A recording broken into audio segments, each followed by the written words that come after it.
like this your church thing is too much, because I became very passionate, especially after I gave my life to Christ. Several times I'd gone to church, they will come to pick me from church and take me back home. There were VJs I've gone to that my siblings will come, my elder ones will come pick me up, beat me from church. Why did Psam go to university? We all knew that Psam was a pastor. It was glaring, except you were blind and still wearing a dark shade.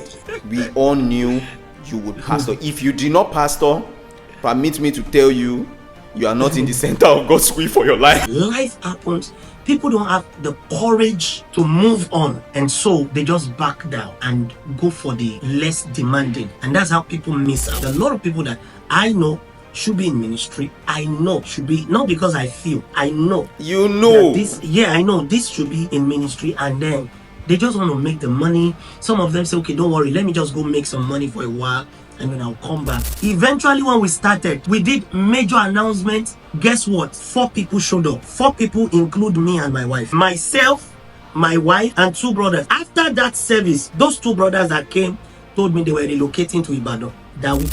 It's not enough to know that you are called alone. It is courage to follow through with the calling of God upon your life. Good day, everybody, and you're welcome to another episode of Live Moments with Timi. And I remain Oluwatimileyin Ayekiton. And on today's episode, I have somebody that I consider not just a leader in this generation, but low-key still my guy. So I don't know how to introduce him, but I know that I've known him, give or take. I was also trying to put it together. It will be 1999. That's, I think, maybe the first time I saw him. But let me allow him to introduce himself. So, over to you, sir.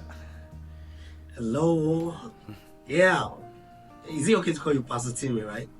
I'm not Pastor Timi, but it's okay to you can. Okay, Timi, it's really good to be here. I mean, we've come a long way, like you said, 1999, right there in Lagos. It's been great. So I'm Pastor Sam Neye. I'm the lead pastor at Greenville Christian Center in Akure, Ondo State, Nigeria. And it's been wonderful, really. So, majorly, I'm a pastor of a church. You are a pastor. I think that is that immediately tells everything.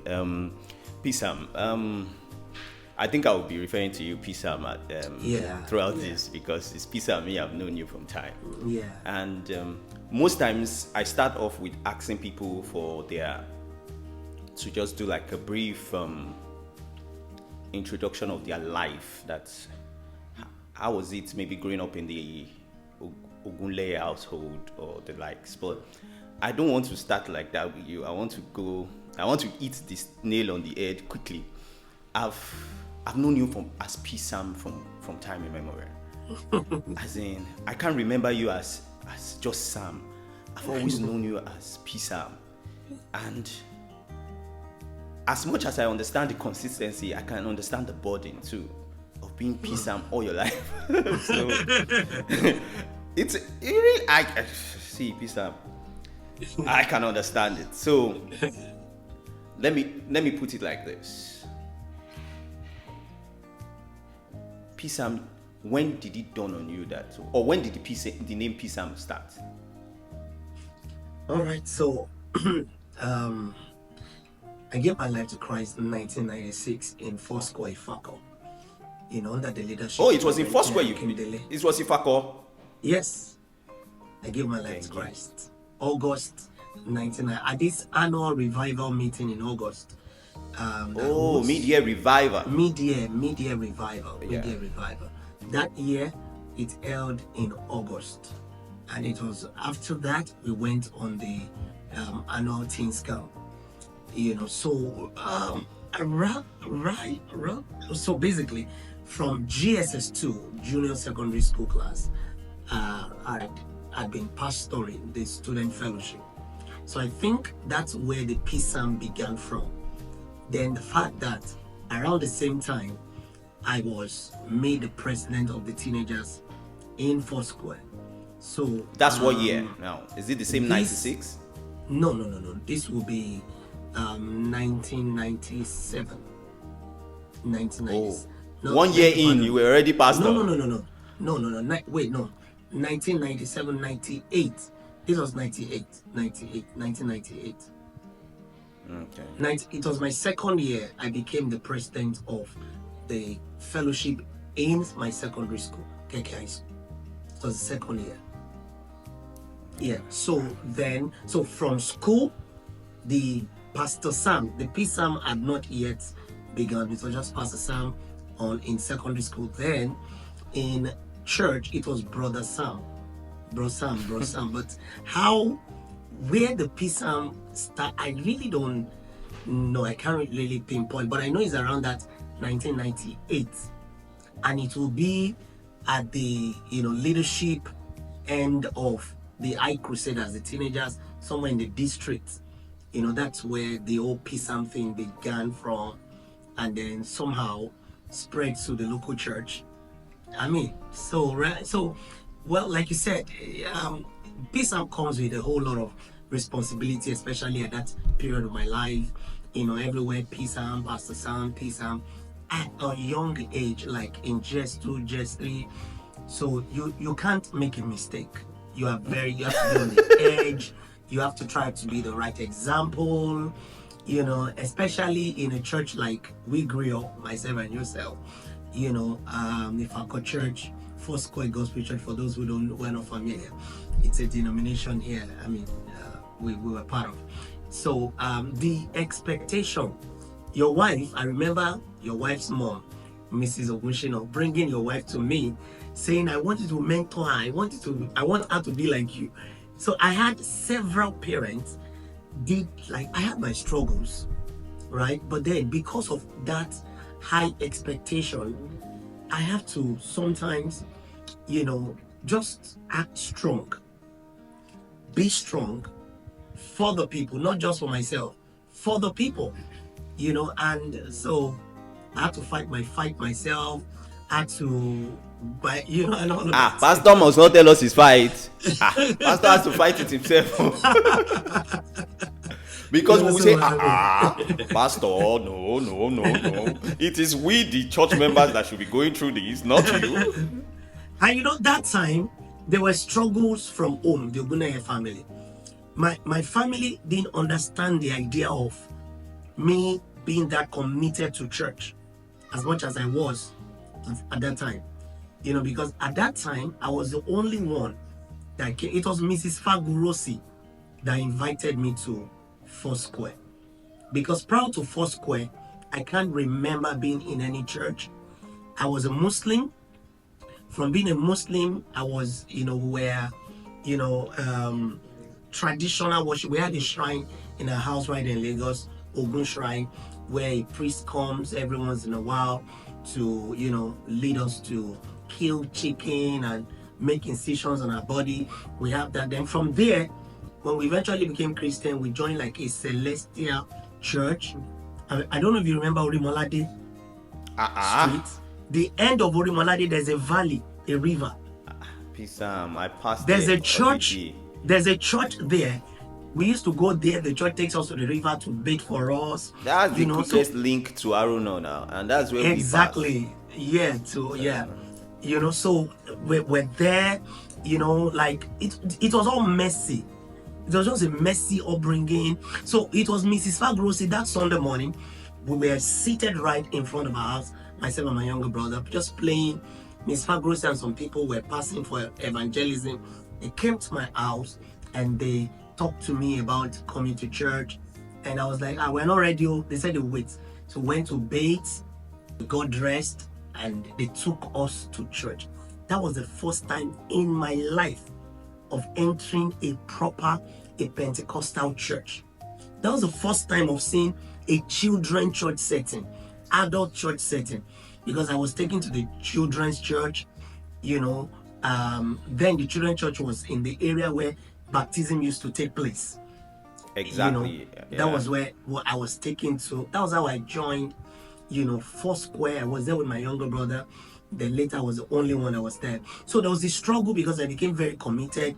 My mom didn't understand. She's the only parent I had. And they just want to, like, this your church thing is too much, because I became very passionate, you know, especially after I gave my life to Christ. Several times I'd gone to church, they would come to pick me from church and take me back home. There were VJs I've gone to that they would, my siblings will come, my elder ones will come pick me up, beat me from church, from Coca Road all the way home. Then you were at Isale Aruno, right? We were living in Abioye Street. Abioye Street connect with Orimolade. Oh, Abioye it's Street. Like a link between, is it cinema Orimolade? No. Orimolade? No. So Abioye Street is Aruno. It's off Aruno Street or exactly. off Orimolade. Okay. It's just down the road between Aruno and and Orimolade. That road, yes. So it was a whole lot for me, a lot of struggle. The conviction came. I knew this was just beyond liking church. There's something pulling me. I you know, so I mean, those were the burden from home, you know, and over time, my siblings, my family, my mom realized that this is beyond this boy liking church. So there was that struggle from home, and then there was the struggle of keeping up with expectations from church. Okay, so you know why it's shocking now? This is the first time I'm hearing this story. Because for as long as I've known you, I've never heard this story. One. Yeah. Two, I did not realize that it was in Foursquare Gospel Church, Ifako, that you gave your life to Christ. I always thought you were somebody that, like, we went to a church before we got there. So and so I just felt okay. So now it's giving me a better perspective, because when I saw you, or when I started noticing you in 99, 2000, it means you were like maybe 3 years in or 2 years in. Yeah. You had not really, but you were already, yes, you were Psam. Yeah. But Psam, you had already taken, you were already the leader. Yeah. So the expectations we even had of you. So if I would put it in perspective with my own life, I can say I was even born again earlier, in quotes. Even though my own born again was going to church, because I think the first time I really responded to like call to was in Fako. But so now it gives me a better perspective now. So if we move now, 2000, you were fellowship leader in school. Yeah. That should be in KK High School. 1998, KK High School. I was in GSS2. Then you handed over the other thing SS3, you must right? realize, the other thing I mean you may not know about me, is that I'm from Ogune's family. You know, I'm from a polygamous family. My dad had 7 wives, and my mom was the first. He died young. He died at 41. Yes, and that's pretty young. Yeah, so at that time, my mom had already purchased a property in Ogba, in that Aruno. So that was where we moved to, and I was really younger, you know. So I was a year plus when he died. My younger brother was in the womb when he died, and all that. So growing up, things were difficult. I couldn't start primary school until my elder sister finished secondary school. So that would, because now that would tell you there's a bit of delay I had in my academics, in my education. All right, so I had to wait, and eventually when I was going to start school, I don't know if you remember Karaoli Memorial School. Karaoli. You know, yeah, Karaoli. Yes, I know Karaoli. Yeah, Karaoli. There were 3 schools. There was African that were together. African It's at Idiagbon, right? Bus stop. Yes, just around Idiagbon College area. Road. Yeah, College Road. Yes. So that was when I went to get Karaoli. Right there, we're being taught nothing. We just go there, help the teacher with, melon, egusi, and, as at the time I was in primary 4, I couldn't speak English. I couldn't write my name. That was when my mom now moved us, myself and my younger brother, from that public school to a private school, Modupe Memorial School. That's the school where the children of Fagrosis were. I can't remember their names now. Tolu and the other lady. Timi and Timi. Yes. When we got to the private school, in fact, we couldn't fit into primary 4. I had to be taken down to primary 2. My younger brother to, but it was right there in Modupe Memorial School, that I started noticing. So things changed. I picked up, started reading, I started writing. Immediately I started reading and writing. Somehow, the consciousness of God started coming to me. For some reason, I don't know. So that when I was in primary 5, even before, as at that 1996, that I gave my life to Christ, that 1996, I was in primary 5. Because 97 was GSS 1, 98 was GSS 2. All right, so I was already grown up. Yeah, Psam, normally you were grown up. I've always been grown up. You have always so been I grown gave up. my life to Christ right there. Started seeing visions of God. Started seeing a whole lot. In fact, the things that I'm doing right now are predicated on those things I saw way back then. So those things informed my commitment in church that my people at home didn't even understand why and where that drive was coming from. So that's the backdrop to the whole drive and family and upbringing. That I can relate with. That's now you see. I thank God for this conversation. That's why I created this. It's catching up. It's really just getting to see things from a different lens too, because now it makes sense. It's making sense now to me, because obviously the 2001, I think that was when you were very active in the teenage ministry of Foursquare Gospel Church, yes. Yeah, and looking back at it now, because when I even see some of the other people that were even let's say counselors and the like, I used to always think that there were light years between us. They were way older. I saw them I saw them as very way old, because we were not even going to the same maybe secondary school and the likes. Nobody knew what they were. It was university that started balancing out things, or even post university, because even university too, it's not like we went to the same uni or I knew which uni.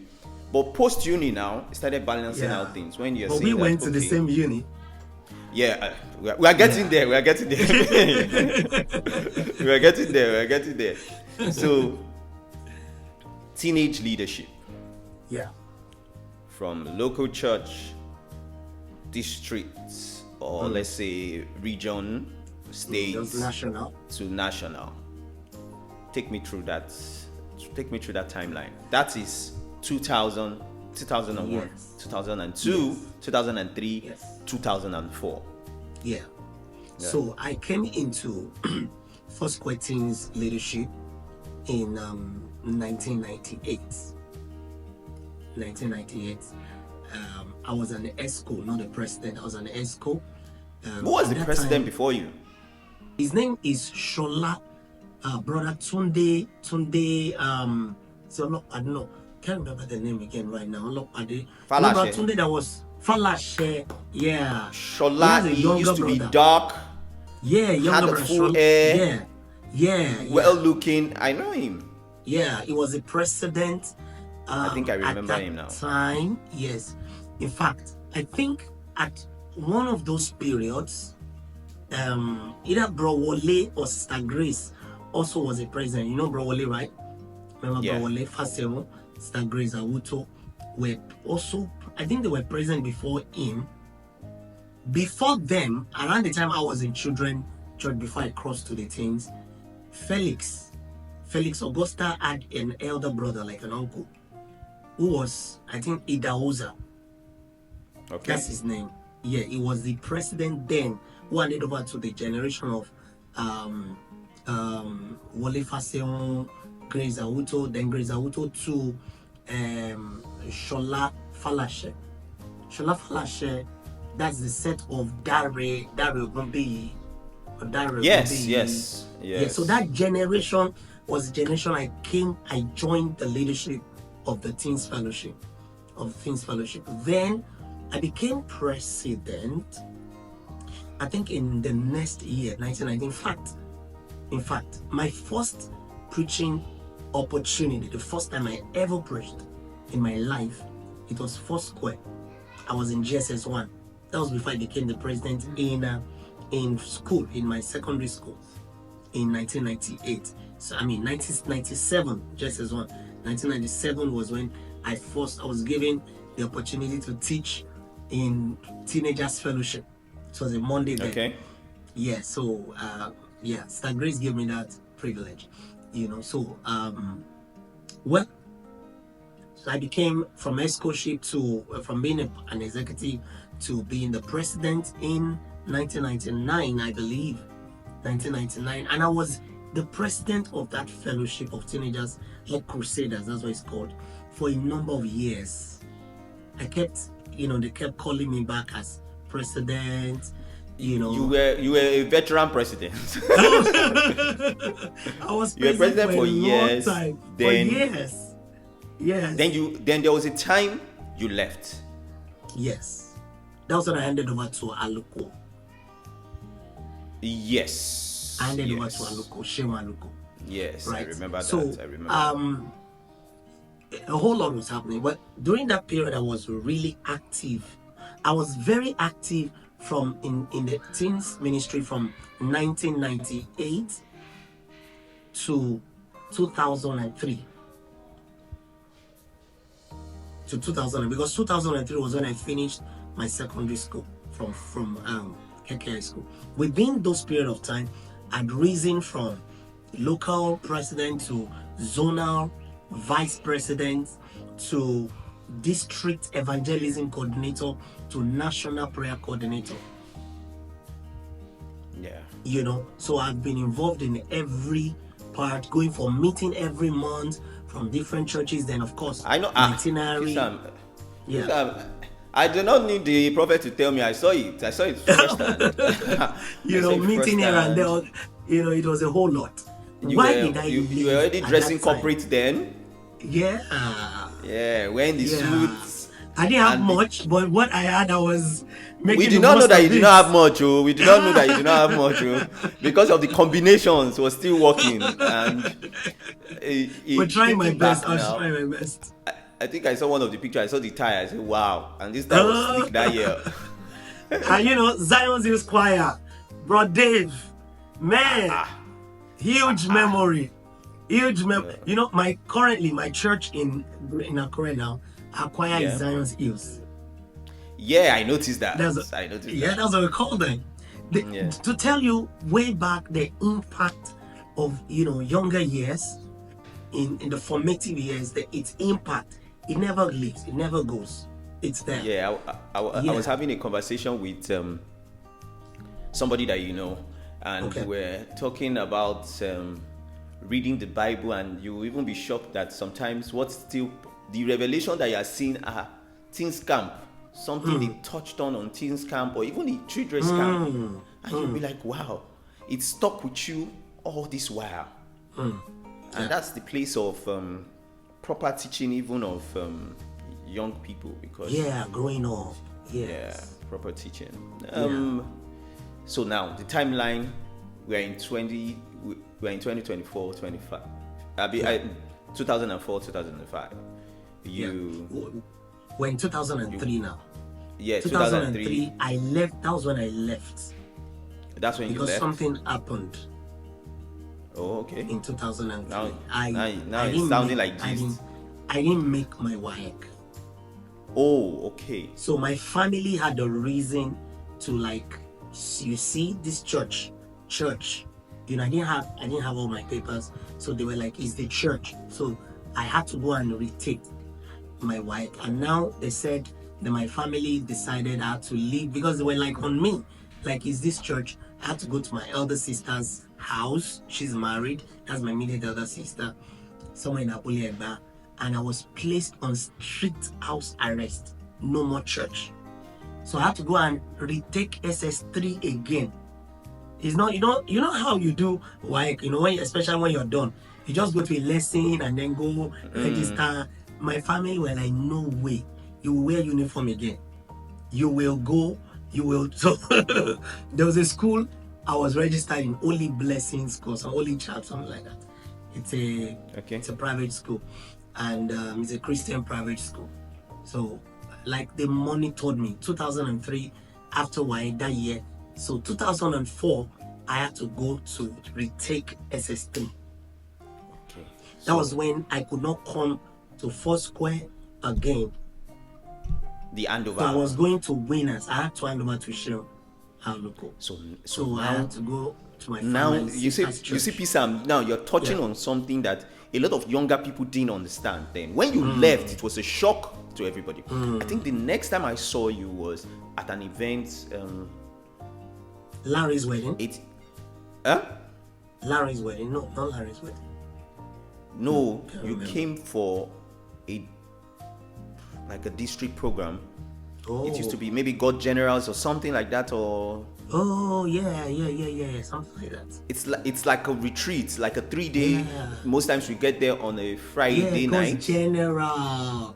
That is so true. We do like a video run through Saturday. You came and you just addressed us, and everybody was like, "Where did it go?" We thought you changed church, and you left us. No. Now it makes now it makes sense now, because it was because of school, academics, yes. The effect of family, and all that. Now it makes clear sense. Okay, yes. So WAEC. So that year, from there, I retook the WAEC. And I cleared it. In fact, the funny thing is, immediately I got to that school. In fact, they made me the chapel prefect. They were like, "There's something about this guy. Like, you have to be the." I can't be a prefect. There was glory. Like, I had to just read my exam for exam. The oil was dripping. In fact, they must not hear at home, "You want to make me a prefect." The woman, the owner of the school, made me the chapel prefect. I had to be preaching to the kids, the student, I beg your pardon, the student every morning, like throughout. And then I was going to Winners on Sunday with my fam. Well, so I did actually have time to read and to do a whole lot of personal things in that 1 year. I was able to write I had my papers. It was one of those periods that I came around that your wife's mom, Mommy Ogunshina, now said she wants me to come to Futa because of her son, Bosun. Oh, so that was how you even got the idea. So she feels Bosun was like going off the hook. Bosun needs someone that will be a model, so she wanted me to come to Futa and stay with Bosun so that I could like bring him to order and he can, be like a pastor, go to fellowship. That was how I got to know about Futa. In fact, she bought me the pre-degree form in Futa. Wow. Yeah, it was I'm hearing that for the first time. She bought me the pre-degree form and like told me about Futa. I should go, and she said I must stay with her son. So I told my parents and all that. So my parents paid for the fee, and that was how I ended up in Futa in 2005. 2005. I also came into Futa. I know we stayed together for a few months before everybody found their square roots, because at first when I got to Futa, it was Bosun. The assignment was Bosun. Imagine. Bosun was that's the assignment. But Bosun has been in school before me. So before I wake up in the morning, Bosun is gone. Like by the time I slept at night, I wake up to see Bosun beside me. I'm like, I had to call like, mommy, this mission is impossible. Oh. This guy just goes off. I can't even see him. I can't get him to come to fellowship. So you even I can't you get stayed him. with Bosun a bit? Yeah, I stayed with him in Akindeko. I stayed with Bosun. Oh, okay, no, Psam. We all Yeah. came in and we all gathered in fellowship In house. secretariat. Yeah. From there, Before I moved into the secretariat, I was with Bosun. imagine. I didn't come to even the know that. secretariat immediately I arrived Futa. Imagine. Me, I came straight Yeah. because I remember calling you to say, Yeah. where will I stay? Oh, I'm coming. Oh, you're like, Yeah. come. We'll stay Yeah. in secretariat together. And So I think it's just like the first 2 weeks I stayed with Bosun or something like that.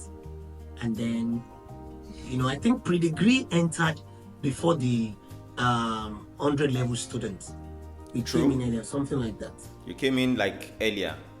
Or maybe we came to write an exam or something. There was something that brought me in earlier, something like that. That made me stay with Bosun for a while before I then moved into the secretariat. So, because we already this conversation we can have it for 5 hours The whole because day. if we keep going like this, but let me go straight into, All right. because I can see that in uni, I want to believe that the call of God upon your life blossomed more than, Yeah.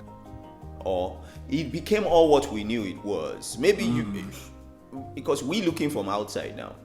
I was having this conversation with one senior friend that me and you have, or like let's say an uncle, and I was like, why did Psam go to university? We all knew that Psam was a pastor. It was glaring, except you were blind and still wearing a dark shade. We all knew you would pastor. If you did not pastor, permit me to tell you, you are not in the center of God's will for your life. So we all knew it was glaring. Why did you come to uni? Why not? Life. Why? Okay, now knowing what we went through in school and in the fellowship setting, I will not say it was a waste of time, but I would have said, why not? We knew, why not maybe Just theology? hit the ground running early enough. Yeah, something that really, because In fact, now the certificate now is just Akindele, it's just there. Reverend Akindele, then I remember, called me before I came to Futa. Then before I even left, before I was done with secondary school, he called me. He was like, he wants to sponsor me to Life Theological Seminary. And I looked at him. I was like, your daughter is in Covenant University. You want me to go to Life? Then you did when not we're young, you did not take your own daughter to Life to Life Theological Seminary. you want to take me? Why don't you say you want to send me to Covenant University? So but And really, I maybe was being young. the pastor then too was not even. Yeah, like that. So It's not like now that everybody want to be pastor. You say, what do you want to be? You say, I want to be pastor. yeah. Then- So then I knew I was going to be a pastor, but I feel I wanted to be, because I'd seen the likes of Tony Akinyemi, the likes of Abraham, Pastor Abraham, I can't remember his other name. I love the way they were received in Foursquare. I love the way they were pastoring. I love, they were different. Yeah, they were Reverend balancing Albert, both I know. the they went to pastoral school, and engineer, they were and also the engineer, they were business. this. Yes, I loved it, and I saw the others who just went to Life and came back. I saw how they were treated in the you saw the organization. disconnect. Yes, so exactly. So I chose what I wanted because I'd always felt I was gonna pastor in Foursquare. I love Foursquare so much. I still do right now. In fact, I miss Foursquare a lot. I always check in Foursquare. Last night they had refreshing night. I still checked refreshing night. I do that every time. Yeah. So coming to school, I believe was, number one, a desire. Number two, God knows how He uses all plans things together for our good. You understand? Yeah, because I have a friend, he's in Canada now. I mean, you will also know him. He didn't go to university, he just went straight to seminary. And when seminary, after he's done with seminary, that's when he started taking all these diploma courses here and there and stuff, part-time courses and stuff. And he's doing well. He's doing well for himself. But the part I took, I felt it was necessary for the uniqueness of my calling, and especially because of, I believe, as believers, the thoughts that we have, the desires, especially the prevailing, dominating thoughts of our hearts, and not just chances. Most are orchestrated. They are the will, the voices of God in our spirit. And we know that these desires are not ordinary. I knew I needed to go to a university and get some measures of some exposure, some training in whatever way. Because if not for university, nothing, I believe, nothing will bring me to Akure. Number two, if not for university, there's nothing anybody. I'm still going to be in Foursquare. But right about the time I was rounding up in university, and right about that time, I thought I was still going to return to Foursquare. It was when I went home, I was speaking with Reverend Paul. Reverend Paul had told me about pastoring a church. He's going to start a church where I was going to pastor somewhere in Ikeja. And he's told me all these things. And I left. I went to pray. The Lord told me, number one, He said, your unique expression will not be accepted in Foursquare. Number two, you can stay in Foursquare, but after 5 years, you'll be frustrated. So here is me about to finish school, university, and I have an offer in Foursquare. Reverend Paul is giving me a great landing spot for ministry. I could do whatever I want to do. And here's God telling me that after 5 years of doing that, I'm going to be frustrated. And I'm looking at, okay, Lord, so if I'm not in Foursquare, where will I be? I'm going to be on my own. I'll be frustrated. Like, there's nothing. Like, it's going to be a whole lot, studying things by myself. It will be easier with Foursquare. God is not against me staying in Foursquare, but God is telling me that after 5 years, I'll be frustrated. He said, I would want to leave, and I will not be able to leave. And that's a place I don't want to be. It was not easy. In fact, I didn't go back to give Reverend Paul an answer of a no or a yes. I just returned to Akure straight, and I was praying, Lord, what do you want from me? What do you want from me? I know we've skipped the whole school days, the pre-degree to part 5 and all that. Maybe see, Psam, yeah. I'm following how the conversation is moving, so I'm fine. I'm fine. Yeah, great. I know there are some people that I can't speak to once, and I'm okay with that. So if we have to do this again, we'll do it again to get clearer perspective of school and the kind of things we went to school. But now that you've even mentioned the school, now I want to even go back to school because I want to touch on a bit, how do I put it? I would say it's a bit sensitive because I noticed that people that were fortunate, I want to say people that are fortunate like you because you were able to follow through to what God has called you to do. We'll be lying to ourselves if we did not believe that some people were called to ministry that are not in ministry today. While we were in school, there are people that you saw and you were like, no, this one is going to be a pastor.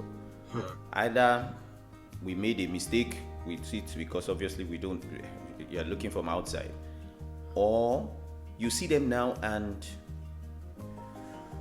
the worries of life has really taken over. They might even be doing well in their local church. Yeah, some are doing, because I know that we are not taken about by main character how do they call it? They say make character syndrome. You want to be the Abraham, you want to be the Moses, you don't want to be Aaron. We're not taken aback by that. Yes, we know that a lot of people would be supportive but there are some people that, the way I was telling you that we knew you would be a pastor. Obviously, I don't know if I never even knew you would start your own ministry, but I knew you would be a pastor. And you see some people, and when you just ask them, they are like, you see them and they're just like a member of the choir. And you'll be like, with the things and the dealings that you know that this person, God used you to rot in uni and maybe even in the service here. No, choir. And it's not like you are a leader, you are just a member, or you are an usher. It's not like those things are not valid. We are just saying because we thought that this person had a mark of God on his life to be either a preacher, a pastor, a prophet, somebody like in the higher calling of the fivefold, really. So let me leave it at that. What do you say to that? What do you say? All right, let me say this to this. That I see people like that. Really, I did. And in fact, there are people that I feel that right after school they were going to start their ministry. These ones are clearly, and I'm seeing them. Like there were people that I looked up to. But then there were JCCF, these JCCF president, JCCF, like what they're doing is not even close to ministry at all. And not to talk about, local, fellowships, and all that, what we see. What I'm going to say to that is this. When it comes to ministry leadership, it comes in different, it comes in, what's it called? It comes in different ways. Let me say that. Ministry leadership, some, especially while growing, are situational leadership. Okay. Situational leadership, opportunity to lead. Not because that is exactly in their future. And most seize those opportunities and use it very well. And most likely, the fact that they are doing well with that opportunity to lead in that specific position at that specific time does not mean that has defined their life. All right, we see them in the light of that situational position. There are others where, truly, I strongly believe that a lot of times the opportunities that comes our ways are most times pointers to what our life is meant to be all about. All right, I believe that, but it's not always that in every case. All right, so a lot of time people are just serious Christians on campus. Once you're serious Christians, most often than not, you will end up as an escort. Once you're a serious Christian, once you take your Christianity seriously. Now, the fact that you end up as a pastor, as a serious Christian on campus, and after campus, you are still able to follow your conviction, which is not in line with pastoring, I think is a major strength. There are a lot of people who has been deceived by that opportunity to lead at that specific time on campus, and they have felt well, and those guys will struggle because really, maybe the kind of leadership strength they were able to derive from that opportunity they have was going to help them in, whatever it is they will now focus on. And also, that opportunity, excuse me, please, that opportunity will also prepare their spiritual commitment, to their commitment to the things of the Spirit. All right, they have a high sense of spirituality, commitment, increased consecration by reason of the opportunity they had on campus to take certain positions in the fellowships. All right, although it's not what they will end up in life doing, but that experience has helped increase something in their life that will be useful. But then it's a great advantage for people like us who, we we came into a platform, a position that properly aligns with what we're supposed to do in life. And there are those who are just like us, who came into a position that properly aligned, but life happened. Many of them became frustrated. Many of them, life happened to them. Like, man, how am I? Because everyone, I don't know how easy it is for others who end up in full-time ministry. When I mean full-time ministry, I know there's a whole lot of stuffs around that now. But when I mean full-time, I mean like you've picked up ministry as your career, as your business, and you're making the most of it, giving yourself to it. For me, I believe there's still a thing called full-time ministry. I believe strongly, because God called me into it, and we don't have time to go into those definite encounters I've had with God, specifying this to me, and other things I've tried to do, and God showed up, and I'm like, I just have to face this walk, right? Now, so, there are people that like life. Almost happened before I got married. I was like, how am I going to eat? How am I going to feed my wife? Lord, how am I going to do ministry? Where is money going? And then, like in Akure, not Lagos, not, what's going on here? Can't we do this in Lagos? Can't we do it elsewhere? Can't we? Why must it be Akure here? People thought I was going crazy. There are people in Ifako who called me and told me, are you crazy? Is it because you went to school there, you have to stay back? A whole lot of stuff. Even my parents, my family, they were like, what's wrong with you? Why are you like this? Can't you? Okay, agreed. In the first place, for them to even agree with me that I want to do full-time pastoring is another, it was serious. Then, the fact that I want to now pastor in Akure is another issue that, man, it took a while. God had to help intervene to convince them. They didn't understand. Let's say Akure for now. Akure for now. For now. Not forever, for now. Because we don't know. We don't know. Yeah, for now, So now there are people like that. Life happens. People don't have the courage to move on. And so they just back down and go for the less demanding. And that's how people miss out. There are a lot of people that I know should be in ministry. I know should be, not because I feel, I know. I know this should be in ministry, and then they just want to make the money. Some of them say, okay, don't worry, let me just go make some money for a while and then I'll come back. And it doesn't always work in ministry. You need your young years to do the investment, the building, the raising. Some want to finance the gospel now. They just want to finance.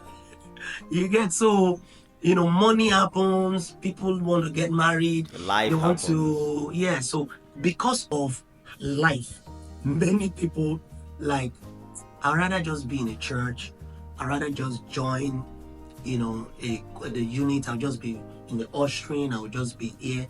Great giftings, just somewhere, and all that. So that's what happens. But it's life. Life. The truth is that the inability and the courage, the lack of courage to face life. Because the fear will come. You need courage. See me, I was afraid to start Greenville Christian Center. I'm not joking. There was fear of, what am I going to eat? Where am I going to live? How will I get resources to? It was so real that I couldn't sleep for many nights. Eventually, when we started, we did major announcements. Guess what? 4 people showed up. 4 people include me and my wife. And you were thinking you already have people in Akure. Once you start like this, they will show up. Everybody will show up. Everybody. 4. Myself, my wife, and 2 brothers. After that service, those 2 brothers that came told me they were relocating to Ibadan that week. It's not all right. Shout out to PB. When we go home, for staying with you. Because PB was enjoying soft life. She saw soft boy from Lagos that was taking her to Lagos to live soft life. And you just came and you switched it up on her. Yes, I mean, Because when we go home that day, she asked me, she said, are you sure we're supposed to pastor a church? Or we're supposed to start a church? I mean, it was, so that when life happens, the courage required to face life and break through the challenges is what majority of people, lack. There are many cowards, I beg your pardon. There are many cowards, who just decide to just settle for the easy way out and leave the it's not enough to know that you are called alone. It is courage to follow through with the calling of God upon your life. Psam. So true. So true. That's something. So a lot of people, they cower out of what will people say. They cower out of how will they survive. How am I going not to survive? Fully trusting God that have called them to perform what He has said. Yeah. That's why there are sometimes when I even look at even the Akure space, there are people that I know in Akure that I just respect. Not for doctrinal accuracy or theological prowess or whatever it is. It's the doggedness of courage. There's a balance to it. It can be seen as pride too, because the pride of what will I say, what people, if people have said that God has called me, what will I say? Will I come out and say? But there's also the pure and the sincere. They might not be getting everything right, but the pure and the sincere doggedness and courage to stay with what God has said and to follow through. That's something, Psam. That's something. It is. I think that's a good note for this conversation. It's a really good note. So Psam, I know that every time you have the stage, every time you are preaching, you are saying something. But if there was something, if the whole world was paying attention now, what would you like to say? I like to tell the world that faith in Christ, in the finished work of Christ, is all you need, is all that is needed for you to achieve or attain any heights in life. It doesn't matter what you think you had attained, achieved over the years. Real attainment, achievement begins from that moment when your faith is in the finished works of Christ. You don't get to begin to enjoy the best of your life until you learn to receive what God has offered you through the finished work of Christ. The devil will fight you. In fact, there are many people that say they are in the faith, but they believe more in the informations that the devil has passed to them, all right, that there are certain things you can get to experience because of this that has happened in your life, because of this that you had done at some point in your life. And you see, that is still a mindset. That's still it's called the law mindset. The mindset of, I get to experience and have, what I'm qualified for, what I've, what I deserve because of what I have done, all right, and what I do not deserve because of what I have done. That's still a limited way of living. There is much more, and that much more we get to come into it through faith in the finished work of Christ. Is awesome. It's everything, all right. Not minding what the whispering of your past is saying, what the whispering of the devil is saying, but rather what is Christ saying? What has He done? What is it that His work covers? If the expectation is covered in the finished work of Christ, it's just faith you need. The Bible says we also being justified by faith through our Lord Jesus Christ. So we have peace through our Lord Jesus Christ because we've been justified by faith. by this same faith, we have access into the grace wherein we stand. If there's anything I want to tell the world is your faith in Christ, you have to strengthen it. That's where courage to advance comes in. That's where the joy for the moment to go through the pain, the challenges of the moment comes from. Is it that's where, I think that's your greatest capital in life for anything you want to do is your faith in the finished work of Christ. Psam. It's okay. that was something. Psam, I want to thank you for always the having time to chat like this, because every time we jump on a call, it's like I should have recorded that. So thank you for honoring us with your presence in today's episode. I want to say that there are still things that I want to talk to you about, and we will figure out how we'll do maybe a subsequent one. But I want to say thank you, and God bless. So people, thank you for another episode. As I would say, like, share, subscribe, and I also drop Psam's handle on these videos so you could follow his teachings, follow the ministry. Psam is someone we've always known. He has been Psam, as I said. He has stayed consistent, and I want to believe that if you listen to him, your life would never remain the same. I remain Oluwatimileyin. Thank you very much. Thank you, Psam, and see you next Pleasure. time. See you next time. Bye. See you. Yeah, well done.